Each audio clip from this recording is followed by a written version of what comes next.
آج ہم دیکھتے ہیں ہماری حالات، ہم مسلمان 25% ہے دنیا میں، 2 بلین سے زیادہ، 2 ارب سے زیادہ ہے دنیا میں. کبھی اتنی تعداد میں ہم تھے ہی نہیں، اتنا بڑا پرسنٹیج کبھی تھا ہی نہیں، لیکن ہم ساری دنیا میں پیٹے جا رہے. فٹ بال کی طرح لوگ ہمیں لات مارتے، ہماری کوئی قدر نہیں کرتا. اللہ کے رسول کی حدیث ہے اور وہ فرماتے ایک وقت آئے گا جب لوگ مسلمان پہ ٹوٹ پڑیں گے. تو صحابہ پوچھتے کیا اس وقت ہم اقلیت میں ہوئیں گے، کیا ہم کم ہوئیں گے تعداد میں؟ اللہ کے رسول فرماتے نہیں، ہم تعداد میں بہت ہوئیں گے لیکن جھاگ کی طرح، لائک فراک. جب ہم تاریخ پڑھتے ہیں ہمیں پتہ لگتا ہے کہ 8ویں اور 9ویں صدی میں یورپین کہتے تھے اندھیرے کا دور، ڈارک ایجز. اندھیرا کس کے لیے تھا؟ ان کے لیے. اس دور میں مسلمان نے جو ترقی کی سائنس اور ٹیکنالوجی میں، اگر آپ کو سائنس پہ تحقیق کرنا ہے اس وقت آپ کے لیے لازم تھا کہ آپ عربی زبان پہ مہارت پائے، کیونکہ عربی زبان اس ٹائم عروج پہ تھی، ہم مسلمان عروج پہ تھے. میتھمیٹکس میں کتنے ہم نے انوینشن کیے. ٹریگنومیٹری کے فادر کون ہے؟ مسلمان. کیمسٹری کے فادر کون؟ ویسٹرن ورلڈ کہتے ہیں گیبر. گیبر نے جابر نہیں آیا. جو الکوہول یہ لفظ ہے آیا عربی لفظ الگل سے، ایول اسپرٹ. محمد رازی، علی بن سینا، کئی آپ نام دیکھیں گے. اس ٹائم مسلمان عروج پہ تھے کیونکہ ہم قرآن اور صحیح حدیث کے قریب تھے. آج اللہ نے ہمیں دولت دی ہے. میرے نظریے سے سب سے امیر انسان دنیا میں اکثر مسلمان ہیں. ٹاپ 100 میں سے 95 سے زیادہ مسلمان ہیں. آپ یہ فوربس لسٹ پہ مت جاؤ. یہ فوربس لسٹ میں Elon Musk $220 billion, Jeff Bezos $1 billion, Bill Gates, یہ سب لسٹڈ کمپنی ہے. ہمارے مسلمان کے پاس پرائیویٹ کمپنی ہے. ایلون مسک کو ایک حصے میں رکھ سکتے، جیف بیزوس کو دوسرے حصے میں. اور میں خود جانتا ہوں، ہوا میں نہیں بات کر رہا ہوں، مل چکا ہوں سے.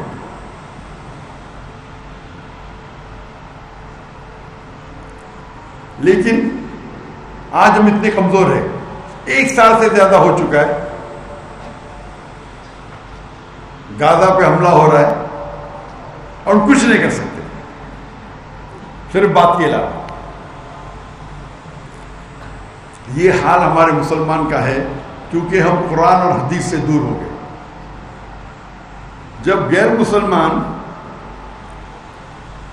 یہ نہیں دیکھتا ہے کہ میرے سامنے دیوبندی ہے کہ بریلوی ہے کہ اہل حدیث ہے، کیا شیعہ ہے کہ سنی، مسلمان ہے تو پیٹو.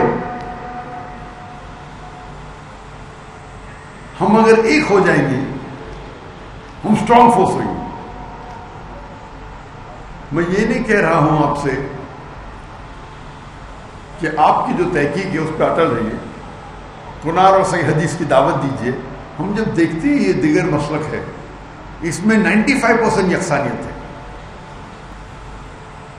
اور جو اختلاف ہے وہ 2%، 3%، 4%، میکسیمم 5%. اور یہ اختلاف بھی جو ہے اکثر افضلیت پہ ہے، حرام حلال پہ بہت کم ہے. جیسے کہ میرا بیٹا کہہ رہا تھا نماز پڑھنے پہ زور دو، رفع دین کرنا چاہیے نہیں کرنا چاہیے آپ تحقیق کرو. آپ کو لگتا ہے رفع دین کرنا چاہیے کرو، دوسرا مسلمان نہیں کرتا ہے، سب مانتے ہیں کہ آپ کی نماز قبول ہوئی. اگر ہم یہ کہیں گے کہ میں ہمیشہ کہتا ہوں میں بھی صحیح ہوں، لیکن اکثر مسلمان کہتے ہیں میں ہی صحیح ہوں. جب غیر مسلم کی بات آتی ہے تو میں ہمیشہ کہتا ہوں اسلام ہی صحیح ہے، اس میں کوئی دو رائے نہیں. تو مسلمان بات کرتے میں کہتا ہوں میں بھی صحیح ہوں، تم بھی مسلم میں بھی مسلم. اختلاف ہے افضل کیا چیز ہے، اور افضل کے لیے اگر فتنہ پیدا کریں گے تو قرآن میں لکھا ہے فتنہ قتل سے زیادہ خراب ہے، گناہ کبیرہ. ہاں کہ نہیں؟ تو جو افضلیت پہ میں کبھی بھی نہیں کہتا کمپرومائز کرو. میں تو الحمدللہ آپ اکثر لوگ مجھے جانتے نہیں رہیں گے, جہاں تک کہ دین کا مسئلہ میں کمپرومائز کرتا ہی نہیں, چاہے منسٹر ہو, کوئی بھی ہو, پرائم منسٹر, پریزیڈنٹ, میں دین کے معاملے میں مستقبل بھی کمپرومائز نہیں کروں. وہ میرا عمل ہے.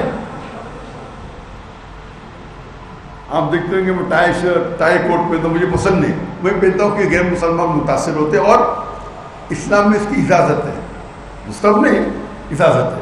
کچھ لوگ سمجھتے ہیں کہ ٹائی صلیب کی نشانی ہے, کدھر بھی بائبل میں نہیں لکھا ہے صلیب پہننا حرام ہے. یہ غلط فہمی کچھ مسلمان ہوتی ہے. میں پہنتا ہوں تو کہ غیر مسلم متاثر ہو, ارے کون نہیں جو کر ٹائی پہنا ہے, ٹوپی پہنا ہے, لیکن میرے ٹھکنے کے اوپر ہے میری ٹاؤن. اس میں اختلاف ہے, کون کہتا ہے مستحب ہے, کوئی کہتا ہے فرض ہے. میں مانتا ہوں امام الذہبی میں کہ یہ گناہ کبیرہ ہے ٹھکنے کے نیچے پیر, میں سمجھتا ہوں. اور میں اتنا شدت پسند ہوں اس میں, فنڈامنٹلسٹ ہر اسٹاف کے لیے فرض ہے. اگر آپ میرے ادارے میں نوکری کریں گے, آپ سے لکھ کے لوں گا داڑھی رکھنا کمپلسری, سر ڈھانکنا فرض ہے. میرے ادارے میں ڈریس کوڈ ہے, ٹھکنے کے اوپر پہننا پڑے گا. آپ اس کو سنت مانو, فرض مانو, 5 ٹائم نماز پڑھنا ہی چاہیے جماعت کے ساتھ مسجد میں, لکھ کے لیتا ہوں. بائی لا الاؤڈ نہیں ہمارے کنٹری میں, پھر بھی لکھ کے لیتا تھا میں, بلیک اینڈ وائٹ. میرا ادارہ, میرے ادارے میں ڈریس کوڈ ٹائی کوڈ نہیں. میں تو کبھی آفس میں آتا ہی نہیں ٹائی کوڈ کے ساتھ, کبھی لیکچر سے آ گیا وہ الگ بات ہے.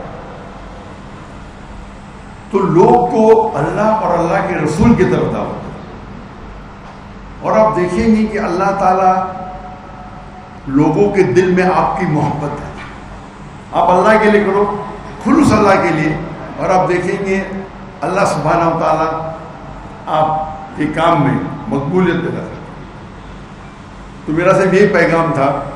اور میں یہ ٹرپ میں جو میں دیکھا الحمدللہ, جو عام طور پہ ہندوستان پاکستان میں نظر نہیں آتا, کہ لوگ اتنی محبت کرتے تھے مجھ سے. نہ کہ میں ڈاکٹر ذاکر نائک ہوں, ڈاکٹر ذاکر نائک کی کوئی اوقات ہی نہیں ہے, زیرو.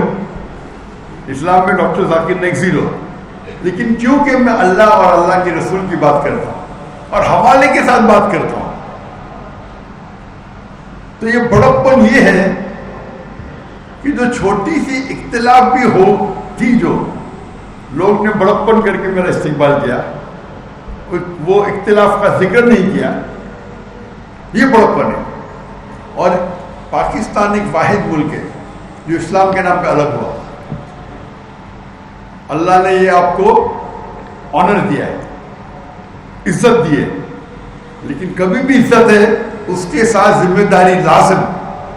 کوئی بھی عزت آپ کو نہیں ملے گی ذمہ داری بنا. تو اگر اللہ تعالیٰ نے اتنی عزت آپ کو دی, آپ کے ملک کو, ایک واحد ملک کے ساری دنیا میں جو اسلام کے نام پہ الگ ہوا, لوگ آپ کی طرف دیکھ رہے ہیں, یہ کون سا ملک ہے جو اسلام کے لیے الگ ہوا, کیسا برتاؤ کر رہے ہو. تمہارا فرض ہے کہ ہم دنیا کے لیے ایک مثال بنے قرآن اور صحیح حدیث کی. انشاءاللہ امید ہے کہ اللہ تعالیٰ سے جب ہم قرآن مجید پڑھتے ہیں, جو حالات ہم مسلمان کی دیکھ رہے ہیں, ہم سب جگہ پٹے جا رہے ہیں, لیکن کہتے نا there is a light at the end of the tunnel, روشنی ہے. اللہ تعالیٰ قرآن مجید میں 3 جگہ فرماتے ہیں. سورہ توبہ سورہ نمبر 9 آیت نمبر 33, سورہ فتح سورہ نمبر 48 آیت نمبر 28, اور سورہ صف سورہ نمبر 61 آیت نمبر 9. ومن فرماتے کہ هو الذي ارسل رسوله بالهدى والدين الحق ليظهره على الدين كله, کہ اللہ نے اپنے آخری پیغمبر محمد صلی اللہ علیہ وسلم کو بھیجا دین الحق کے ساتھ, تاکہ وہ سارے دیگر مذاہب پہ غالب ہو, چاہے وہ جوڈائزم ہو, کرسچینزم ہو, ہندوازم ہو, سیکولرزم ہو, ایتھیزم ہو, اسلام سارے پہ غالب ہوگا. 2 جگہ لکھا ہے وکفا باللہ شہیدا, ایک جگہ وکفا باللہ شہیدا کہ اللہ شہادت کے لیے کافی ہے, اور 2 جگہ لکھا ہے وَلَقَدْ يُشْرِكُونَ کہ کتنا بھی مشرک نہ چاہے تو. اور صحیح حدیث میں آتا ہے کہ اللہ کے رسول فرماتے کہ انشاءاللہ آخرت کے پہلے 60 سال تک مسلمان دنیا پہ رول کریں گے قرآن اور حدیث کے مطابق. وہ دور تھا جو اللہ کے رسول کے بعد جو خلفاء راشدین کا دور تھا, جو قرآن اور حدیث کی روشنی میں جو انہوں نے رول کیا. انشاءاللہ پتہ نہیں کب ہوگا, تاریخ نہیں لکھیے, 2 سال بعد, 10 سال بعد, 100 سال بعد, لیکن یہ حدیث میں ہے, ہم اسے مانتے ہیں, اللہ کا وعدہ ہے قرآن میں, اور اسی لیے ہم قرآن اور اللہ کے رسول کی طرف لوگ کو دعوت دیں, چاہے ہمیں فائدہ ہو یا نہ ہو, دنیا میں فائدہ ہو یا نہ ہو. اللہ تعالیٰ فرماتے ہیں اگر دنیا کے لیے آپ جد و جہد کریں گے اللہ دنیا دے گا, لیکن آخرت نہیں. آخرت کے لیے جد و جہد کرو, آخرت بھی دے گا اور دنیا بھی دے گا. اس چھوٹے سے پیغام کے ساتھ میں میری چھوٹی تقریر کو ختم کرتا ہوں. وآخر الدعوانا الحمدللہ رب العالمین.